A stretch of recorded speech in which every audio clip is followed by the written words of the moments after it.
Bonjour mes chers élèves, espérons que vous allez tous bien. Vous me manquez infiniment. Aujourd'hui, nous allons travailler un nouveau texte de lecture. Pour cela, ouvrez vos livres à la page 116. Je vous attends.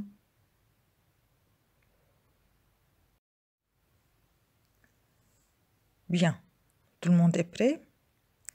Avant de commencer la lecture, et comme on a l'habitude de faire, je vous demande de bien regarder le dessin et de me dire ce que vous voyez. Oui, Karim.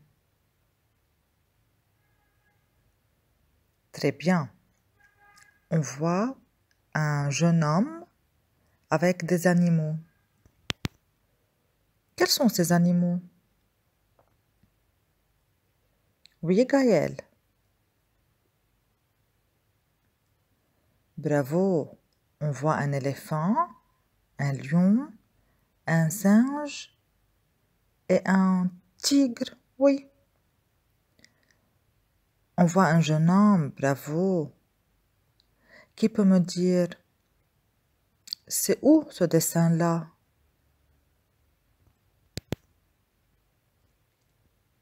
Oui, Sarah. Bravo. C'est dans un pays africain. Comment on a su? Oui, Rena. Bravo. On l'a reconnu d'après la couleur foncée de l'homme et d'après les formes des maisons dans ce village. Bien. Et qui peut me dire comment sont les maisons? On a dit que ce sont des maisons africaines. Comment on l'a reconnu?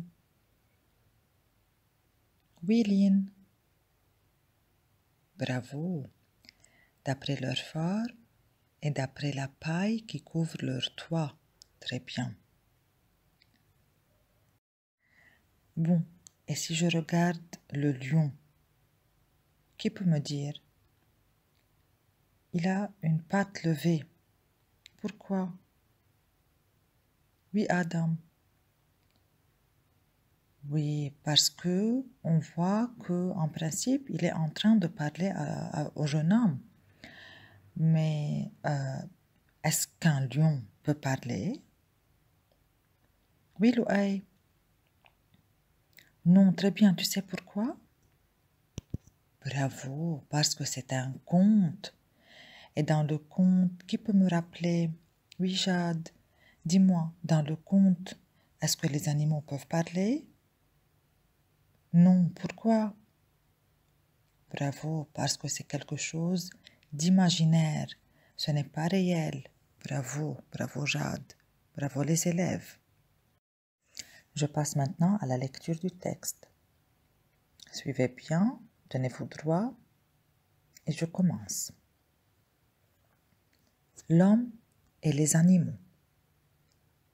Il y a bien longtemps, l'homme habitait dans le même village que les grandes bêtes et il n'y était pas le maître.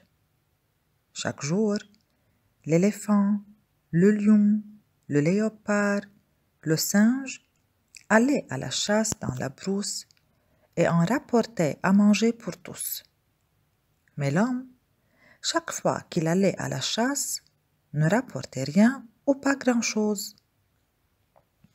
Un jour, le grand conseil du village se réunit et les grandes bêtes dirent à l'homme: « Chaque jour nous chassons et chaque jour nous tuons des bêtes pour le repas. Toi, tu n'attrapes jamais rien. Tant que tu ne rapporteras pas de la nourriture au village, tu ne mangeras plus avec nous. » Bon, dit l'homme. Le lendemain, il partit à la chasse dans la forêt avec son arc et ses flèches qu'il avait jusque-là cachées soigneusement, de peur que les grandes bêtes ne les découvrent. Il tua et rapporta une biche. Quand les animaux virent cela, ils s'étonnèrent et lui demandèrent comment il avait tué la biche. « J'ai ma manière, dit l'homme, mais je ne vous le dirai pas.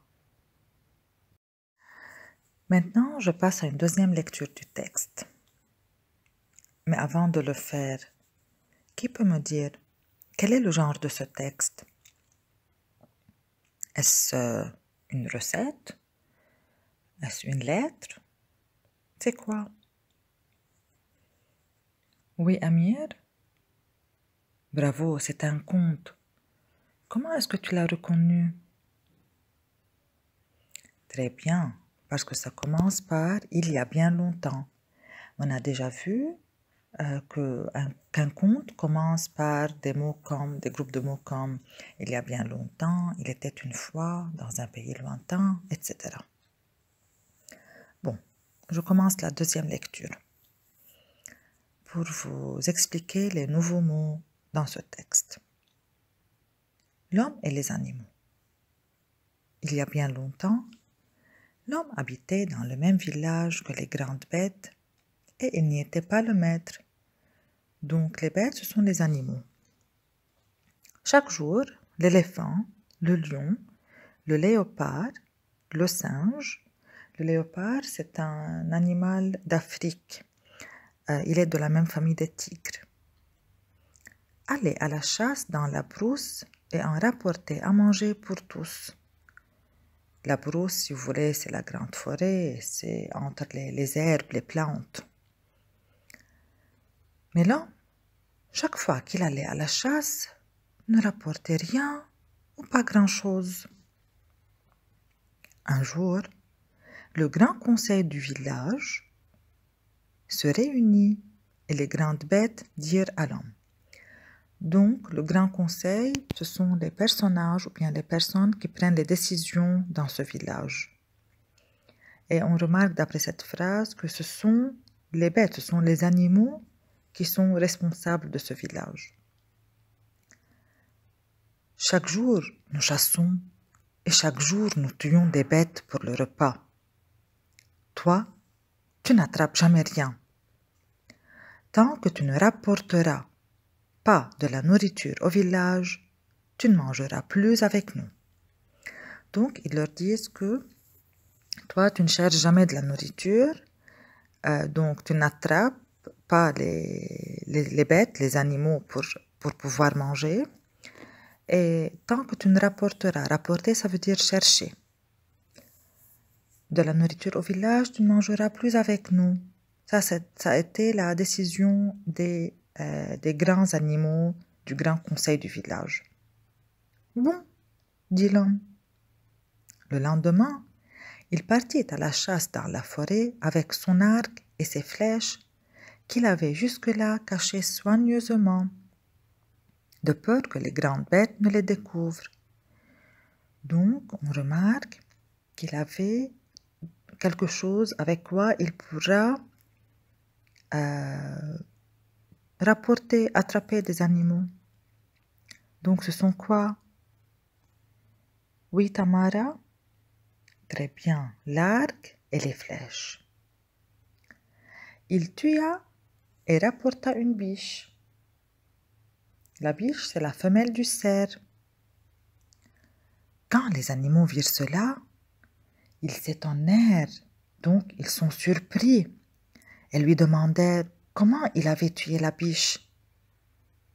J'ai ma manière, dit l'homme, mais je ne vous le dirai pas.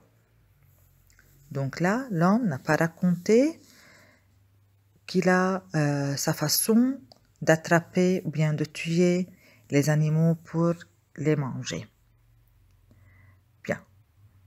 Vous faites maintenant une lecture silencieuse de ce texte.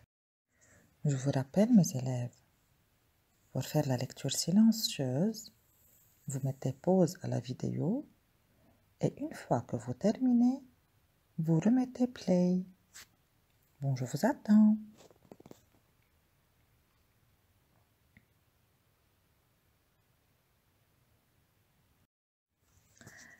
Bon, maintenant, une fois que vous avez tous terminé la préparation de cette lecture silencieuse, je vous demande tout d'abord de très bien lire le texte, de vous filmer en train de le lire et m'envoyer la vidéo.